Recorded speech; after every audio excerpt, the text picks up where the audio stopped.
Hello, and welcome to my review for Age of Wonders Planetfall. I have put about 100 hours into this game since it launched. I have been playing the campaign and not multiplayer.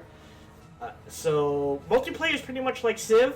So if you like the Civ multiplayer, you'll like Age of Wonders Planetfall multiplayer. As for balance, at least multiplayer-wise, I cannot speak for that. Now, there are options. You have plenty of decent options for controls, general UIs, combat UIs, so on and so forth. So, decent amount. For scenarios, you have a limited, it looks like a limited number of 5 maps. However, look at this. There are maybe community maps at some point. I haven't seen anyone.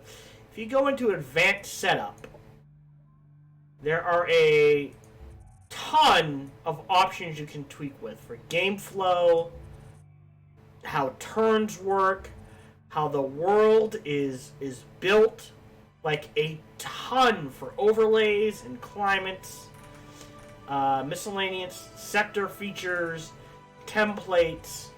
So there's actually a ton of customizability for maps. So the amount of maps, quote unquote, in this game is, well, I'm not going to say unlimited, but huge. To be fair, a lot of those changes might be considered in minutia. Not like, alright, jungle map. If we go to cancel. Macro maps, like, alright, so there's Imperial World, Frontier World, Capital World, Ravaged World, and Infested World. So far, I'm sure they'll release more. And then you can set number of players, threat level, so on and so forth. But the minutia allows for much replayability. So there is that. So we're going to click back. We're going to click load game. And the reason being is I'm going to talk while this loads. And we'll say, sure, turn 112. So this will be a campaign map. And I'm going to... So I feel like the UI, the graphics, the music, all good. Great. There are 6 total factions. The Vanguard, the Kirko, the Devar, the Amazon, the Syndicate, and the Assembly. And each faction fills a niche you would expect, whether it be like the All-Arounders, the Lightning Bruisers, however you want to, divide up your factions. They work.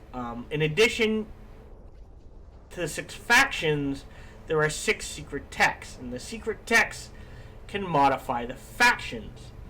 So a tech tree, there are 2 types of trees, and you research both at the same time. But your secret techs can affect what research you get in here. The top half of your tech tree is always going to be based on race. The bottom half for weapons here is always going to be based on your secret tech, which can change. And then these weapons, I believe, can do a little of both. So, like, the arc is, I believe, being provided by the race. The firearms, I believe, is being provided by... Oh, no. I think both of these are provided by the race as well. But the mods you get within each tech, that is affected by your secret tech. For society, the economy and operations techs never change. There are some unique ones based on the race you pick, but the doctrines, that is decided by your secret tech as well. But it allows for massive combinations, essentially 36 combinations, and depending on which race and secret tech you pick, a race can play very differently. So essentially, I won't say 36 races, but essentially there's like, we'll say a solid 12 to 15 races you can play as. And it does combine into very deep strategy. And the strategy isn't necessarily what am I researching. The strategy comes into you modify units. So if I pick an army, which... There we go. There should be one like... Oh. Where are my armies? Hold on. Like here. So where the... Every unit can have up to 3 mods. Hero units, once they level up high enough, can have up to 4 mods. So that... He has 3 mods. Let's see if I can show one. Here we go. And see, she's level 12, so she had... At level 8, they can get a 4th mod. Which you're almost always going to buy, by the way. So that's where the deep strategy can come in, where you're sitting there going, alright, well, what mods do I want to put on units? That sort of thing. The single player is interesting, and that it's essentially a series of scenarios, but they're procedurally generated maps. So if I were to replay this map, units, well, not this particular map. The land will be the same, but like landmarks will be different. Where is it? What, like, the amount of resources each sector provides will be different. That sort of thing.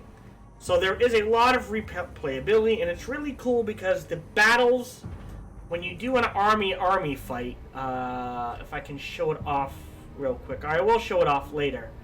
They are tactical battles, so they're very XCOM-y in that you can do... Oh, you know what? Let's just do this. If I go into diplomacy, I'm just going to go ahead and declare... Oh, there we go. Declare war. Sure. So we've now declared war on someone. So I'll show that off later. But the fights are tactical. And I can even show one off real quick. If I do manual combat... So this is how tactical battles work. So it's very XCOM-y. You get 6 units, up to 6 units. And then you have hexes you can move. There's a number of... Each unit gets up to 3 actions. The more you move, the less actions you have. Different abilities takes different amount of action points, and so on and so forth. It is a very, very well-built game. If you like strategy games, go ahead, pick it up. It's worth it. If you're a fan of Civilization and you want a sci-fi game to play, go ahead, pick it up and work it. It's worth it. If you're interested in strategy games, I would still say if you've got the money, go pick it up. It's worth it. It's just very well done. There some meh things is the single player might not appeal to everyone because, like I said, it is essentially, I'm just going to load this up. That was 112. Oh, combat turn 1. Now we'll just go straight back into 125. No, we're not saving the game. It's you know, the single player might not appeal to everyone because it's essentially just a series of scenarios. I do like that each scenario will have different quests. You do get quests as you play the game. So you can see the quests we have here. You get plenty of side quests. And you can make different choices, and depending on how those choices you make, that can affect future maps. The downside is some factions are definitely easier to play than others. The easiest factions to play, I would say, are the Vanguard, the Amazon, and the Devar. Just because they're, you know, they get unique techs that just make the game almost very easy. And the army size is limited to a set 6 units. You're never going to have a bigger army than 6. But I understand why they did that. I think the longest tactical battle I've ever played has been about 10 to 15 minutes. So you can just blitz through the tactical battles. It is also a $60 game, but that's what you pay for a AAA title. Now, the downsides, and there are only a few. Like I said, so far, very good to average. The downsides are, at the strategic and tactical levels, it can get kind of samey. you tend to pick your favorite mods and stick with them. So it can be a bit difficult. Like, you should experiment with mods, but generally speaking, you stick to some favorites. And the way the game works on the strategic level is you get a city. You get, let me zoom in over here. So this is my main city. This city can have up to 4 sectors attached to it, and you can specialize each sector. But you can only have a max of 4 sectors per city. So it does take some getting used to. But you always seem to build the same upgrades for every sector. You always seem to build the same buildings for every city, so there's not a lot of change there. You might change when you build different upgrades and buildings, but you're almost always going to build the same ones. The other thing is some techs and some combinations of secret techs and factions can be really overpowered, and others can be very underpowered. An example would be the secret tech of, say, so the Assembly, who are mainly a robotic faction, if you were to pick the secret tech of Plague, which is a secret tech, you would really hurt yourself in the game, because the Plague doesn't really modify any weapons you have, and you can't really use it on a lot of units. Whereas if you choose the Kirko and go with the Plague, you become a near unstoppable faction just because they synergize so well. The Amazon and the Plague, the Amazon and the Celestian is another good powerful pick as well. So they are patching and, still balancing things. So do keep that in mind at the time of this recording, but it's looking very good. The other thing that might be meh to bad is these are not quick games. You can save at any time, but the average game is anywhere between 75 to 200 turns. So an average game is between 2 to 6 hours long, depending on how fast you go through things. They do offer auto combat. I am not sure how it's calculated, but there is some sort of algorithm going on back there, and it can be interesting how it calculates auto maps. But overall, I would say this is a recommend. If you like strategy games, $60, go ahead, pick it up. And as always, if you cannot afford the game for full price, wait until it goes on sale.